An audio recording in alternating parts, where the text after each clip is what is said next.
watching Gotcha Racing TV. Yeah! This is Rick Roberts reporting for Gotcha Racing TV. I'm standing here with, well, it's kind of difficult for you guys to understand. I'll say it this way.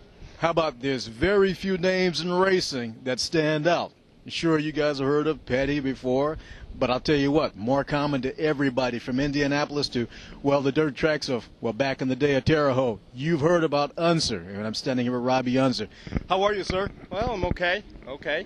Outstanding. Now, this is a long way from Pikes Peak. Yeah, it is, and it's a tough deal, I got to tell you. I actually don't think we got through this deal, so it's been a rough winter trying to figure this stuff out. It's definitely different. Well, for the racing fans that are out there and that are viewing the program and whatnot, kind of give them a little bit of background, a little bit of history of whatnot.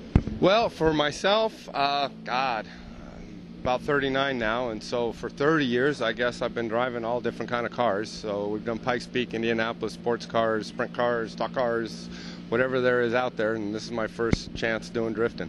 Well, you know, you own Pikes Peak. Face it, the Unser family, Pikes Peak, thank you. I'm going to make it your mountain, your hill. You guys have dominated there and whatnot. Yeah. What brought you down here to drifting in this discipline? Well, actually, my relationship with Cooper Tires got me into this, and then I got together with Injuku Racing. So have a good team. We're a little bit behind where we should be, but for the most part, it was something new. It's something fun. I really enjoy the show. I enjoy what's going on here. Really like the series. They're real good to me. All the drivers have been real helpful, which I've needed. And it's just a fun thing. I really encourage what's going on here. This is like a lot of the kids at street racing stuff, and it's giving them a place to do it so they're not out there on the street, which I encourage them all to do. Go find a local drift event that you can go and you know, get it all out there. That's right. And so I really like the message. I like the people. I like how things are going. And I went to a couple races last year, and things kind of came together. So we're here. Sounds good. Now, in terms of your drifting, or whether your drifting activity and how long you've been in the sport, when did you actually decide to make the leap and come on this side of the line? A month ago.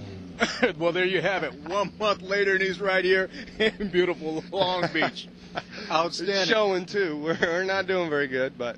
Well, everything's trial and error, but the neat thing about it is it shows everybody out there that, hey, you can start in one aspect of racing or whatnot. Absolutely. And as long as you have that desire and you have that true passion for the sport and whatnot, you can jump over from one category to the next. Sure. This is a great platform to be able to use passenger style cars. Okay, so there's not as much expense going full-blown race cars and whatnot.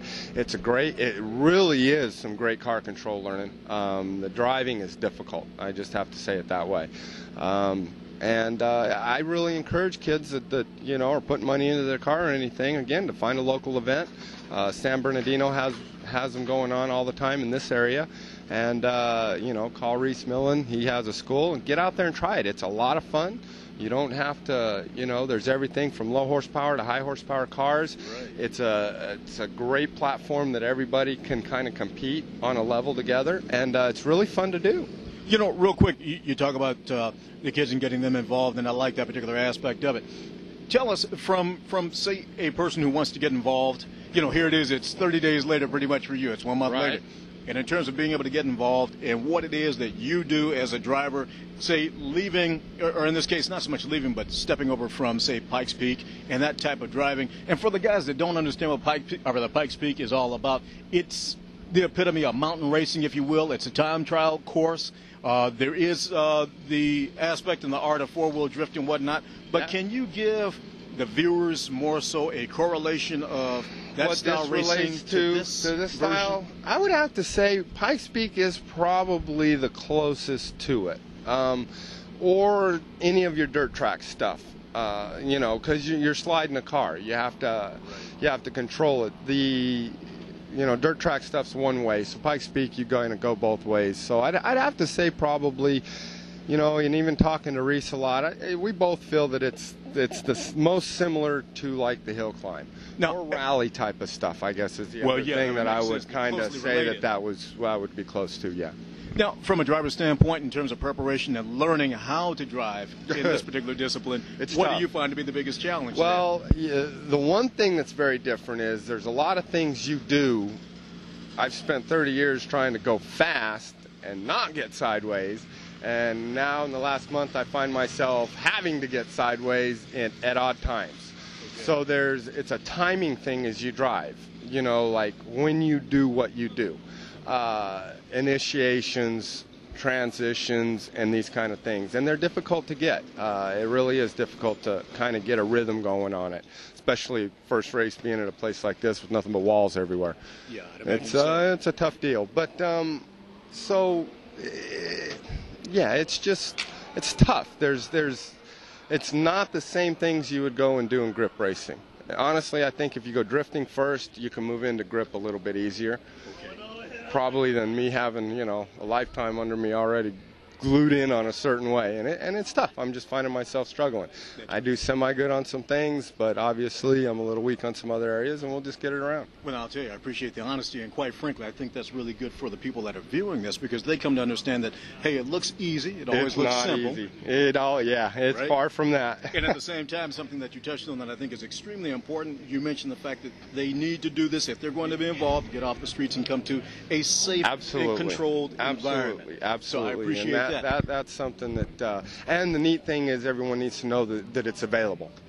We have them in New Mexico, we have them in Florida, we have a ton of them out here in California. They're starting to pop up all over the country. And, you know, just go to the Formula D website or call into them and ask them how to get involved with some local event in some way, and go do it. Go do it that way instead of risking your life and someone else's life on the road. Makes sense. And so last question for you, what's next on the list for you guys in terms of what you'll be doing and where you'll be at? We do an OP event in Miami, and then we do the next round at Formula D in Atlanta. Think you're going to learn a lot over here and be able to take that experience into the next race? A lot, yeah. Unfortunately, they're just, you know, what do we do? 1, 2, 3, 4. I've been through this course 5 times, and that's going to be it. So, unfortunately, the low track time is the thing that's hurting me the most. Well, for Got Your Racing Video TV, this is Rick Roberts, and this is Robby Unser, and I'll tell you something. Hey, it may be a new time and a new place for him, but trust me, watch him. This man, his family, they always go to the front. Robby, thank you so much. All right, thank you. I appreciate it.